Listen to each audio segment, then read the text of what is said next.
Introducing to you first, fighting out of the black corner, weighing in at 74.65 kilograms. He comes to the ring unbeaten and with a 100% knockout ratio. 13 wins. All 13 wins come by way of knockout. Presenting a WBO Asia Pacific title challenger, he comes to us from Tumingang, Zamboanga, Philippines. It's the Trigger Man, Weljon Mendoro. In a 38 contest, including 29 wins, 14 of those wins come by way of knockout. An IBF Australasian, a WBC Asian, an IBF Pan-Pacific, and an Australian champion. He comes to us from Melbourne, Victoria, Australia, Yoel Camilleri. Slight advantage in height for Weljon Mendoro.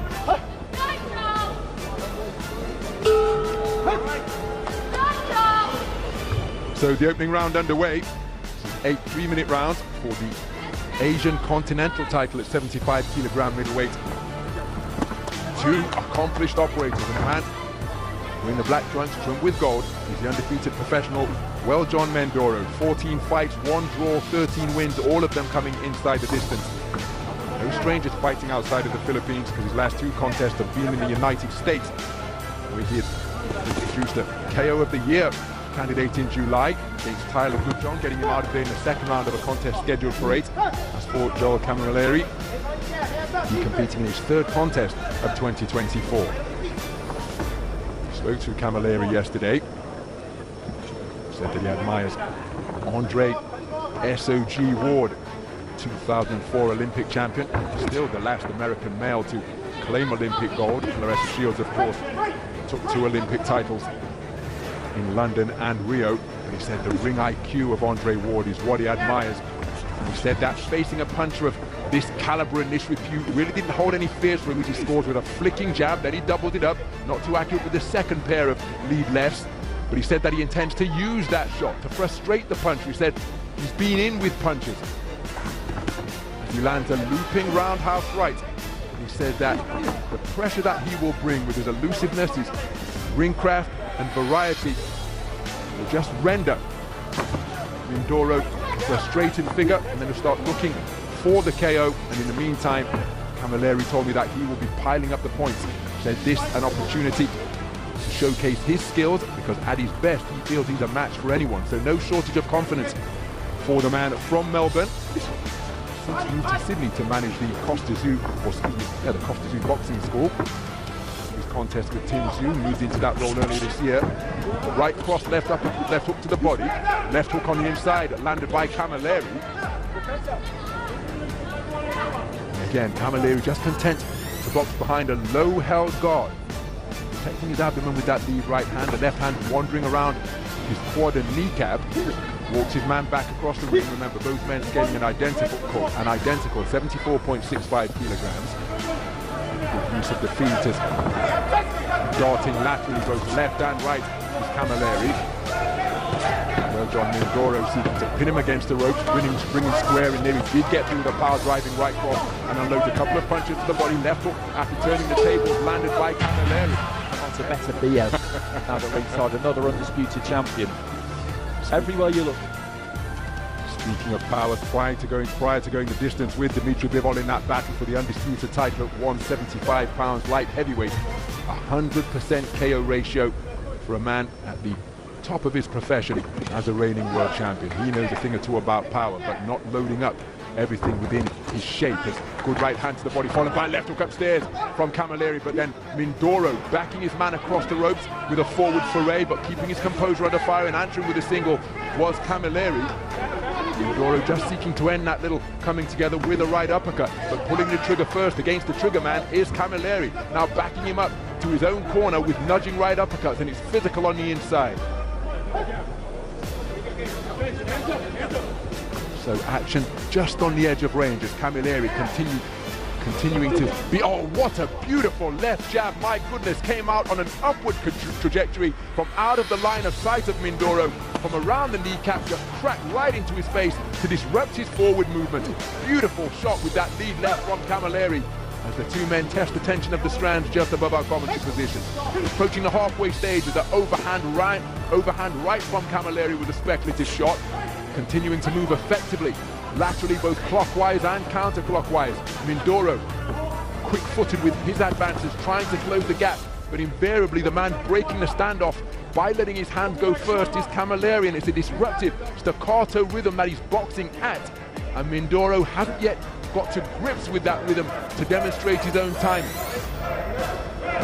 And even though he's in with a noted knockout artist, Camilleri goes by the nickname of Kama KO, 14 wins of his 29 coming via the short route, remember, and there's that disruptive left hand once again, and Mendoro reduced to swinging and missing with his vaunted backhand. Tried the lead left hook, but blocked effectively by the gloves and forearm of Camilleri.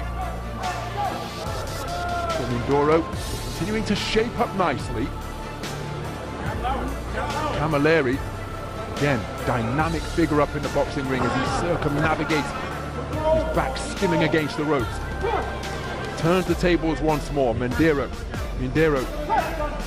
content to accept the clinch before the intervention of the referee to separate the two.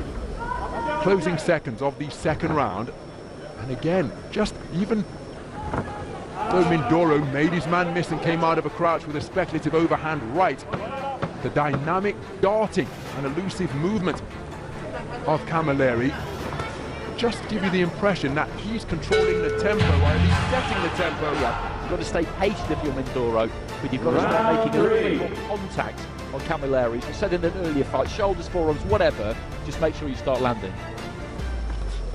Well, Mendoro out aggressively and letting a fusillade of punches go, and a couple of the body shots did get through, followed by a flashing right uppercut. Pinned in his own corner is Camilleri, keen to try and fashion a clinch, but then just, oh, beautiful two-shot salvo to the body from Mendoro. Perhaps his best punches of the entire contest as he sunk his feet into the canvas and got real leverage onto his shots. But now it's Camilleri walking down the knockout artist, and he's teeing away to the body before cuffing away with a right hook to the head. And again, it's a question we often pose when you've got a man who is used to touching opponents and seeing them fall. Will the curse of the punch-up befall Weljon Mendoro tonight? Still early days, of course, in this battle for the Asian Continental title at 75 kilograms, but oftentimes when a punch-up is landing cleanly and the opponent is still there, or sometimes the puncher's instinct can be to just dig away harder. And even though they say they're prepared to go the distance, and no doubt physically they are, can sometimes play tricks in the mind of the expert finisher. That is what the Triggerman has proven to be during his professional career to this point, having made his debut in 2019. But Camilleri, with a cuffing right hand and then tying his man up to waltz him back to the space of center ring, is boxing a clever physical contest. Left-right combination not too far away from Mendoro, but Camilleri tucking up behind his shoulder to ward off the incoming fire. And again, it's a disruptive lead left that he's continuing to work behind Camilleri, proffering the half-cover guard. There he fires an overhand right. The left hook which followed may have glanced the nose of Mendoro after the right hand was inaccurate. Clocking up the miles on his fistic odometer as he glides around the perimeter of the ring. Camilleri, Mendoro, again, when Andy and I were observing him work out at the Rocky Road Gym, as a flashing left-right combination catches the advancing Mendoro from Camilleri.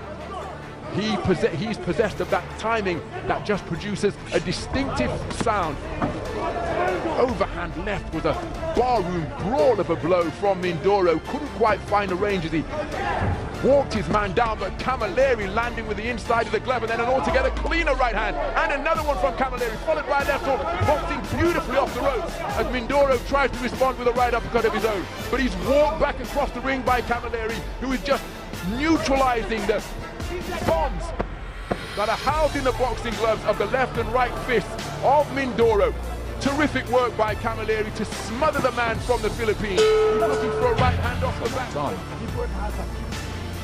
So Camilleri no stranger to going the 10-round distance, so 8 rounds for this Asian title won't hold any fears for him. Again, it's a very dynamic manner of boxing. As for Mendoro, who bulldozed his man back to the ropes and lands with a right cross. Clever boxing out of the corner from Camilleri, who's remained responsible. But now he's beginning to be teed off upon by Mendoro. Is this a stoppage? No, it's a standing count. So, referee Valery Pastuhov stepping in with a standing count after hooks and uppercuts began to crash home against Camilleri. Oh, that's a beautiful right hand on the resumption, but now Mendoro has got his man going and he's seeking to demonstrate that he is a precise and merciless finisher once again. There's an awful long time to negotiate. Beautiful left hook, but then a right hand in response from Camilleri. But Mendoro really is finding the range on his punches now and wearing all of them flush is Camilleri. He's endured a torrid minute and 10 seconds so far. He's taken a standing count. Back into the breach, steps Mendoro, senses that he's got his man going, he's wrestled him down to the canvas. That gives him some brief respite. The referee wipes the gloves clean and he's walked onto a shot, which was an uppercut, which sends Camilleri to the canvas to take the second count of the round. There's still a minute and a half to go in round number 4, and against a finisher like Mendoro, that could well be a long 90 seconds. Camilleri on the ropes above our commentary position, bobbing and weaving, trying to hold off, but he's taken a right uppercut, and a towel has come in from Dino Billinghurst in the corner of the Australian Joel Camilleri, stopping this contest early. An exuberant celebration in acknowledgement of another inside the distance victory for Weljon Mendoro. He got his man going at the start of that round, and once he sensed he was going, well, he was relentless, but he was not reckless. Showed patience, got him in 4 rounds. He boxed very well indeed. But as is often the case when sharing a ring with a puncher, you've got to remain switched on for every moment that they remain upright. You absolutely do, and we were wondering, weren't we, in between rounds, whether at the end of the 3rd round there was a danger sign there because he was starting to fight Mendoro's fight more, and was that because he was confident, was that because his feet were slowing down? And then right at the start of the 4th, he got involved straight away in the kind of fight that really he didn't want to be in. The referee seemed to give a standing count the first time around, which he shouldn't have done, because there are no standing counts in professional boxing. You could have judged that the ropes have kept the fighter up, but that wasn't really the case, I don't think. So that actually bought him a bit of time, but there was just no getting off the hook, was there? Because Mendoro was all over him like a rash. I think it was an uppercut that he walked onto in the end, and there was a long time left in the round. The towel came in from the corner. I don't think the referee even really saw it, but he waved it over. And it was over quite quick in the end. It was dramatic. He was doing so well up until that point, and you can see how frustrated he is with himself there. But I think he will feel that he started to mix it when he really didn't need to. That's maybe not giving Mendoro enough credit. But at the end of that 3rd, he was just standing with him a bit, and I was thinking to myself, he doesn't need to be doing this. That's a dangerous thing to do, and it proved to be the case. But for the trigger man, this is exactly what you wanted, isn't it? You know, he came in with that reputation of being a puncher. Please show your appreciation for both boxers. And before we hand over the IBA Pro Asian Championship title, we have 2 special guest presenters, 2 icons of the sport, the real deals. Let me please introduce Mr. Kostya Tszyu and Mr. Manny Pacman Pacquiao.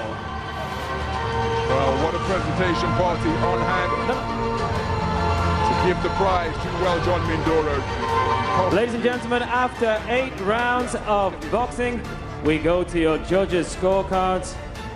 Pardon me.